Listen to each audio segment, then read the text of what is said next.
Hello, नमस्कार दोस्तों। आज के दिन हमने कौन से ट्रेड किए वो देखेंगे। उसके बाद हम निफ्टी का डेली वीकली एनालाइज करेंगे। साथ में हमारा ये मंथ कंप्लीट हो चुका है, तो इस पूरे मंथ का हम हमारा पीएनएल भी देखेंगे। तो इससे पहले मैं आपको डिस्क्लेमर दे दूं, ये वीडियो मैं सिर्फ एक एजुकेशन पर्पज के लिए बना रहा हूँ। अगर आपको ट्रेडिंग करना हो तो पहले अपने फाइनेंशियल एडवाइजर से एडवाइज लो। मैं सिर्फ भी रजिस्टर्ड एडवाइजर नहीं हूँ। आज के दिन की बात करें तो मेरा मार्केट के अंदर भी पॉजिटिव साइड में था। तो मैंने पुट को शॉर्ट किया 26,250 की, जिसके अंदर मेरा ऐसा लेट हुआ तो 6,600 रुपये का मैंने लॉस बुक करके क्लोजिंग कर दिया ट्रेड का।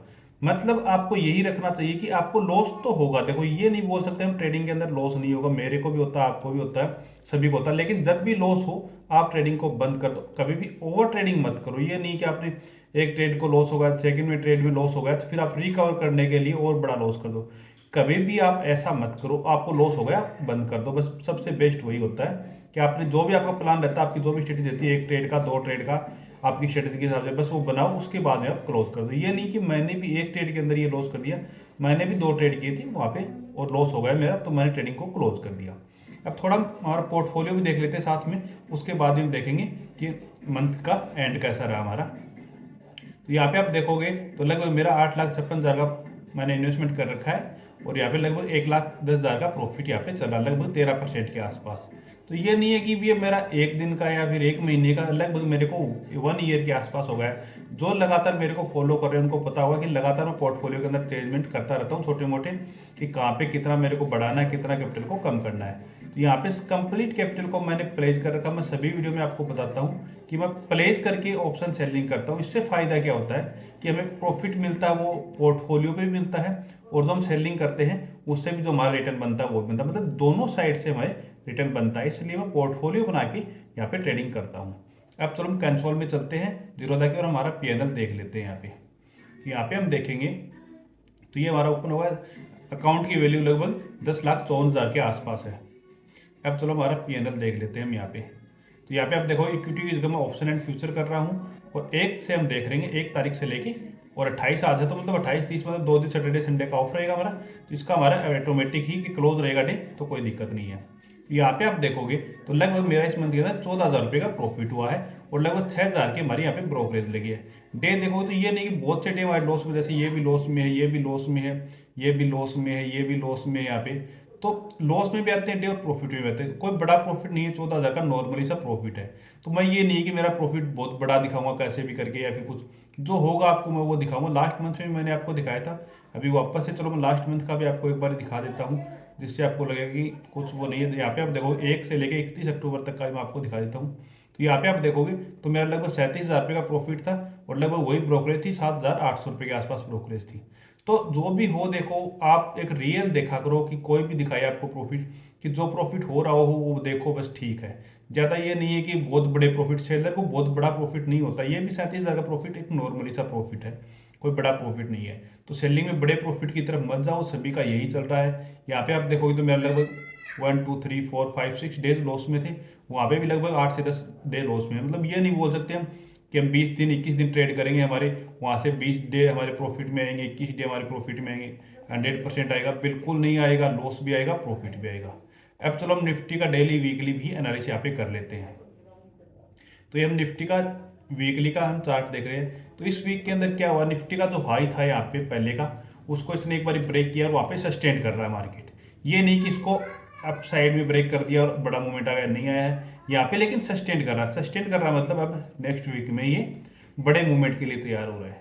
तो यहाँ पे हो सकता है एक वीक और रुक के हमें 27,000 के लेवल भी बहुत जल्दी देखने को मिल सकते हैं।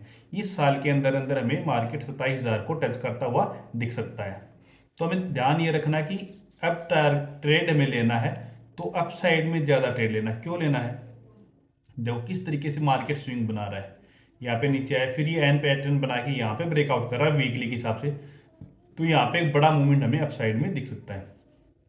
तो हमें स्प्रेड बनानी हो, कुछ भी बनाना हो, तो इसके ऊपर निकलता है तो हम एक स्प्रेड बना सकते हैं, जिसके अंदर हम क्या कर सकते हैं, एटीएम पुट को सेल कर सकते हैं, साथ में उससे 100 पॉइंट दूर वाले पुट को बाई कर सकते हैं। इससे हमें क्या होगा, हमारी स्लॉट लगभग 1:1 का रहेगा। लॉस होगा तो चाहे कितना ही बड़ा गैप डाउन ओपन होगा, क्योंकि बहुत बार होता है, ये नहीं बोल सकते हमने कोई स्ट्रेटेजी बनाई उसकी एक्यूरेसी 100% होगी, हमने ट्रेड बनाती, हो सकता है उसके अंदर हमें लॉस हो जाए, ओवरनाइट में कुछ हो जाए, बड़ा लॉस हो जाए। तो अगर हमारी पोजीशन हैज है दूसरी साइड से हम बाई करके सेलर के लिए, तो हमें बड़ा लॉस नहीं होगा। तो इस तरीके से हम अप साइड के लिए ट्रेड का प्लान कर सकते हैं। डाउन साइड के लिए हमें इससे नीचे निकलता है या फिर इस वीक से नीचे निकलता है, तो फिर हम डाउन साइड के लिए ट्रेड का प्लान कर सकते हैं। इससे पहले में बिल्कुल भी डाउन साइड के लिए ट्रेड का प्लान नहीं करना है। अब चलो हम 15 मिनट के चार्ट पे करते हैं और देखते हैं कि मंडे के दिन कैसे काम हम यहाँ पे कर सकते हैं। यहाँ पे आप देखोगे आज के दिन क्या हुआ मार्केट के अंदर। आज के दिन वैसे देखोगे नॉर्मल, चलो 5 मिनट में कर लेते हैं 15 मिनट की बजाय। तो आज के दिन मार्केट में मेरे को लॉस हुआ है क्योंकि कोई मूवमेंट ही नहीं था मार्केट में। आप यहाँ पे देखो कोई मूवमेंट नहीं हुआ आज कंप्लीट डे। ये देखो पहले 5 मिनट की कैंडल का हाई मार्क करो, अप और लो मार्क करो। अब हुआ क्या, मार्केट गया ही नहीं, एक बार गया वापस आ गया, एक बार गया वापस आ गया। मार्केट में मेरा भी बुलिश था, मार्केट लगातार मॉर्निंग में कर रहा था कोशिश अपसाइड में जाने के लिए। उसके बाद में स्लो स्टडी, ये भी नहीं बोल सकते बहुत ज़्यादा नीचे आ गया। 50 पॉइंट नीचे आया है ओपनिंग से, तो क्या नीचे आया है, कुछ भी नीचे नहीं आया। मार्केट नॉर्मली उसी रेंज के अंदर फंसा है। और मैं जिस तरीके से ट्रेड करता हूँ उसमें ये होता है कि मेरे को मूवमेंट चाहिए। मैं स्ट्रेंगल पर चाहिए बनाऊँ या फिर मैं डायरेक्शनल करूँ, मेरे को मूवमेंट चाहिए तो ही मेरे को प्रॉफिट आएगा। अगर मार्केट रेंज में रह रहा है तो मेरे को प्रॉफिट आने के बहुत कम चांसेस हैं। अब चलो अब देखते हैं कैसे काम करना है हमें। तो सबसे पहले ये ट्रेड लाइन हमारी अप साइड से आ रही है, तो इस ट्रेड लाइन को हम ड्रॉ कर लेते हैं। दूसरा नीचे की साइड में आप देखेंगे तो ये हमारे लिए सपोर्ट बन रहा है, सपोर्ट बन रहा है हमारा ये, तो इसको भी हम ड्रॉ कर लेते हैं। उसके अलावा कोई सपोर्ट खास नहीं है हमारे पास। तो अब हम कैसे काम करना, देखो अगर इस ट्रेड लाइन के पास जाता है मार्केट फ्लैट ओपन होके, फिर नीचे आता है थोड़ा, फिर अप साइड में निकलता है, तो हमें अप साइड के लिए ट्रेड का प्लान करना है। नीचे की साइड की बात करें तो इस विक से नीचे निकलता है या फिर इस विक के आसपास या फिर इस एरिया में कहीं भी हमें मिलता है, तो कोई पॉजिटिव प्राइस एक्शन बनाता है, तो हमें अप साइड के लिए ट्रेड का प्लान करना है। क्योंकि हमारा मार्केट के अंदर व्यू पॉजिटिव बन रहा है, तो हमें अप साइड के लिए पहले देखना है। नेगेटिव साइड में कब देखना है, नेगेटिव साइड में कल भी मैंने एक ही लेवल निकाल के आपको दिया था 26,150। 26,150 से नीचे जब तक नहीं आता है निफ्टी, जब तक हमारे लिए मार्केट बुलिश है। क्यों है, क्योंकि बिल्कुल लाइफ टाइम हाई के पास है। अगर लाइफ टाइम हाई के पास है तो मार्केट में चांसेस यही है ना कि अप साइड में जाने के चांसेस, क्योंकि ब्रेकआउट कर सकता है। और ये एक साल पहले का है, तो एक साल पहले के वाले को ब्रेकआउट करने के पूरे चांसेस रहते हैं, क्योंकि हर साल निफ्टी नया हाई बनाता है। बैंक निफ्टी नया हाई बना चुका है, तो चांसेस यही है कि अब की बार निफ्टी भी नया लाइफ टाइम हाई बना दे। तो इस तरीके से हमारा प्लान रहेगा।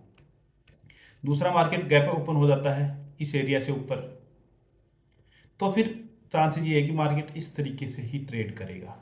मतलब जैसे आज किया है, एक 5 मिनट की कैंडल को कुछ टाइम के लिए हाई को ब्रेक किया है, बाकी कंप्लीट रेंज में रहा है, तो उसी तरीके से फिर भी काम कर सकता है। तो हमें क्या करना है, स्टेटस ट्रायंगल की तरफ जा सकते हैं बड़े एसएल के साथ में, कि जैसे मतलब कोई 10 बजे तक हमने हाई और लो को मार्क कर लिया, फिर उसके बीच में हमने ट्रेड को रखा। इस तरीके से हमारा प्लान रह सकता है। दूसरा हम क्या कर सकते हैं, एक बार गैप ओपन होता है और कोई एन पैटर्न बनाता है, तो फिर हम अप साइड के लिए ट्रेड का प्लान कर सकते हैं। इससे पहले बिल्कुल नहीं कर सकते। गैप अप की स्थिति में हम नीचे की साइड में ट्रेड बिल्कुल भी नहीं लेंगे। ये नहीं है कि हम डाउन साइड के लिए कोई ट्रेड का प्लान कर लेंगे, बिल्कुल भी नहीं करेंगे। दूसरा, गैप डाउन की स्थिति में अगर गैप डाउन ओपन होता है तो मार्केट थोड़ा सा हमारे व्यू के हिसाब से अलग ओपन होगा, क्योंकि हमारा व्यू पॉजिटिव और मार्केट गैप डाउन ओपन होता है, तो हमें 10 बजे तक तो कोई ट्रेड का प्लान नहीं करना है। उसके बाद में हमें क्या करना है, मार्केट में देखना है कि क्या बना। एक तो विक्स को देख लेना उस टाइम पे कि विक्स क्या कर रहा है। अगर विक्स बढ़ रहा है, अप साइड में जा रहा है, जैसे मतलब टॉलो के आसपास है, 3-4% इस तरीके से बढ़ रहा है। दूसरा, आपको ये देखना है कि उस टाइम पे OI क्या है। अगर कॉल ज़्यादा शॉर्ट हो रही है ना लगातार, तो फिर आप डाउन साइड के लिए ट्रेड का प्लान कर सकते हो 10 बजे के बाद में। अन्यथा आपको फिर यही देखना कि मार्केट वापस से अप साइड में आएगा और इस रेंज के अंदर आ जाता है, वापस से 26,150 के आसपास आ जाता है, तो फिर आप अप साइड के लिए ट्रेड का प्लान कर लेना। इससे पहले बिल्कुल भी नहीं करना। अगर आपको वीडियो पसंद आए तो चैनल को सब्सक्राइब कीजिए। Okay, thank you.